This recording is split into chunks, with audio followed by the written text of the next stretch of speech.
Hello. It's Sunday today, and I think I hear something downstairs. Andale woke up late.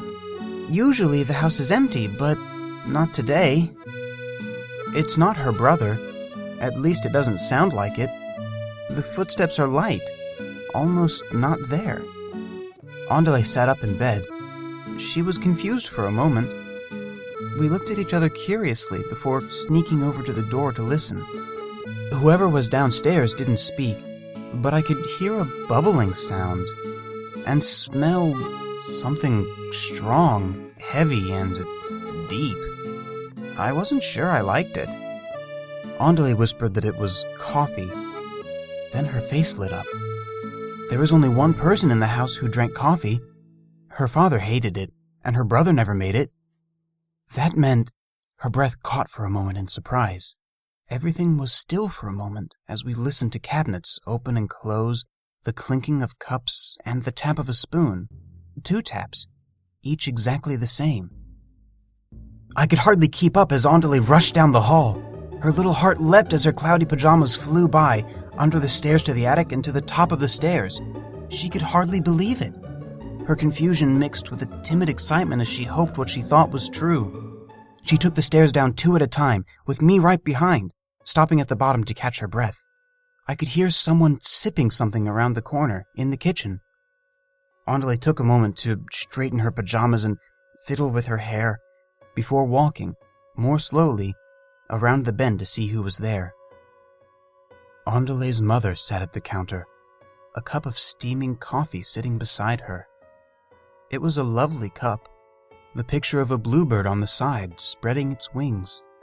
She wrote in a book, a pair of glasses on the end of her nose wrapped around her neck by a chain of beads.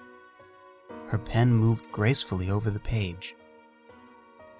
I've never seen Andale's mother for long. She looked a lot like Andale. Same nose, same ears, same brown eyes. Andale took a step into the room. Her mother stopped writing and looked up. Their eyes met for a moment.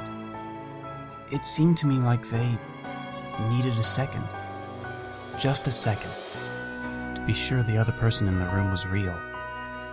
Then Andale's mother smiled, and Andale returned it.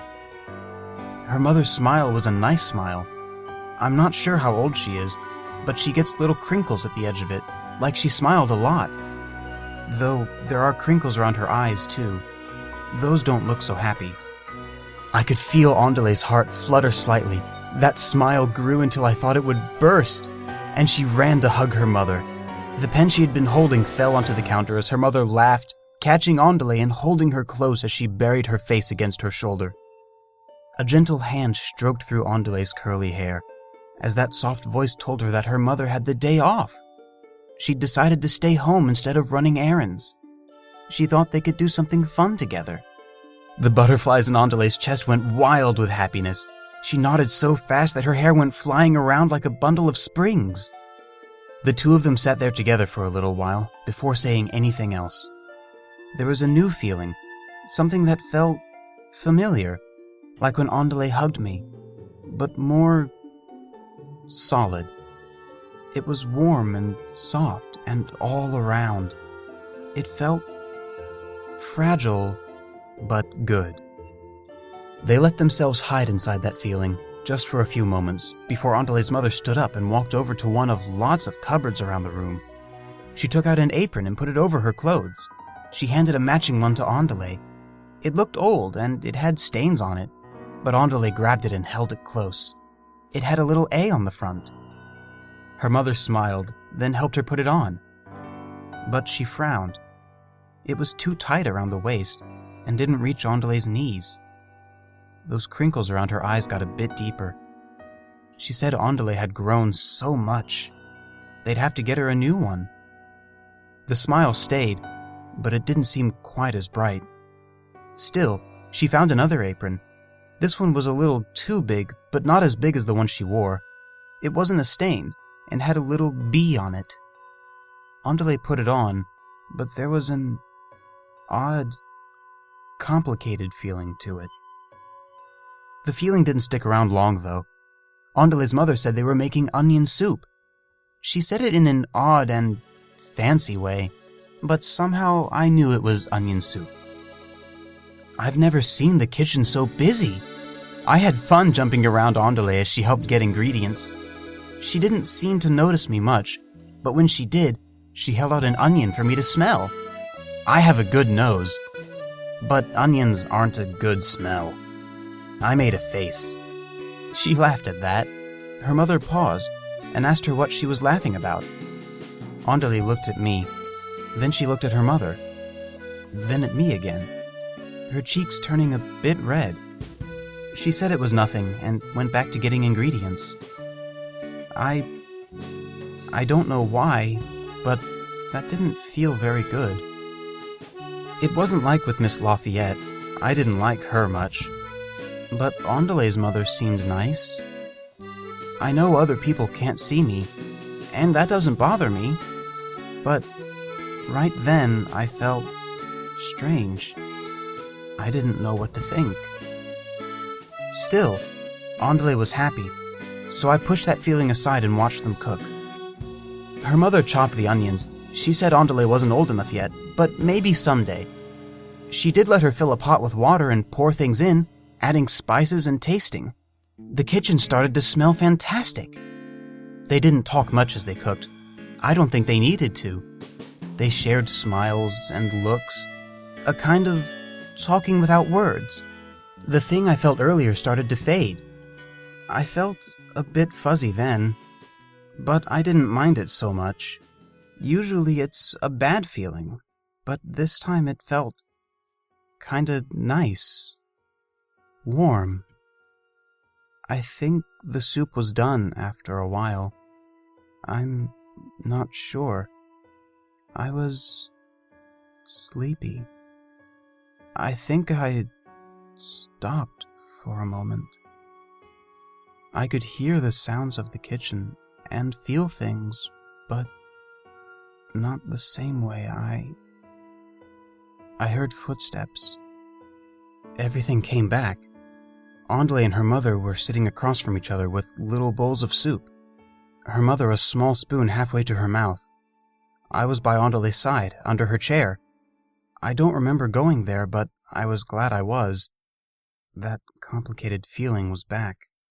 I could hear the footsteps growing louder, that hiccuping step from before. It stopped. Andale's brother stood in the doorway.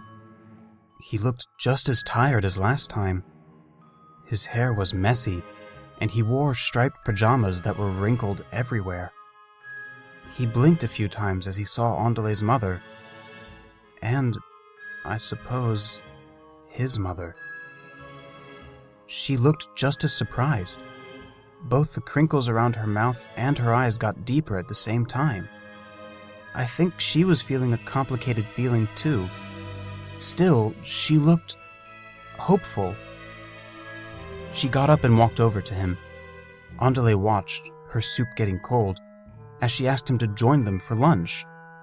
That complicated feeling grew a little warm as Andale waited for his answer. I'm not sure what she thinks of her brother, but I think she also hoped he would say yes. Her mother told him he hadn't eaten in a while, and that the soup was good. She told him about her day off and how much she would like if they could all eat together. He didn't say anything. He just let her speak until she was finished. It seemed to be a strain for him to talk.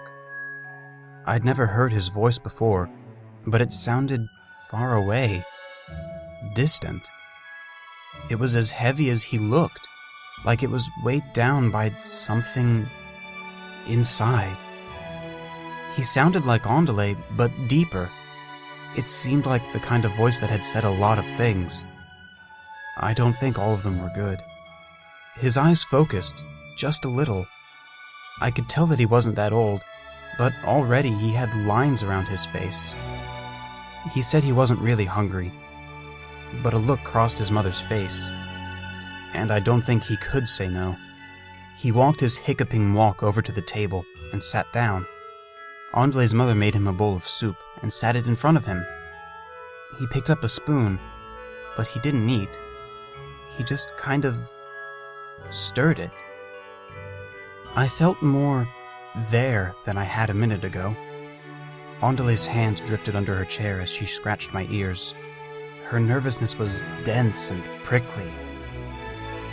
No one said anything for a while. Andale's mother sat down at the front of the table and ate her soup. After a while, her brother tried some. The lines around his mouth seemed to soften a bit. Under the table, he wore a pair of green slippers. As he moved, I saw something. His left leg, it didn't look quite like it should. His striped pajamas seemed emptier.